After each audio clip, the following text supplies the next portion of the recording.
Hello' বন্ধুসকল, good morning. চাহ খাব লৈছোঁ আৰু দেখিছেনে, লাল চাহ এক বাতি লৈ লৈছোঁ।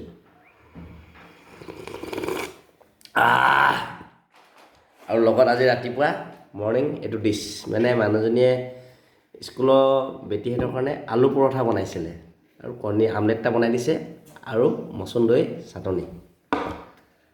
আজি আলু পৰঠা খাইছোঁ দেই, আলু পৰঠা ঘৰতে বনাইছে। জানে ল'ৰাক টিফিনৰ কাৰণে মোকো এখন দিছে আৰু চাহৰ লগত খাবলৈ, কণী এটা ভাজি।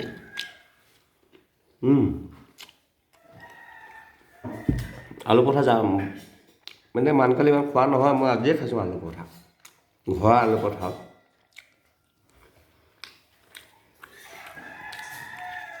মানে ছোৱালীজনীয়ে ক'লে মাকক যে আলু পৰঠা মা বনাই দিয়া, তো বনাই দিলে। বেটীহঁতৰ লগত আৰু মই পাইছোঁ আৰু তাকে ৰাতিপুৱাই গুড মৰ্ণিং কৰি লাল চাহ এবাতিৰ লগত আলু পৰঠা, আমলেট আৰু চাটনি। Bye bye.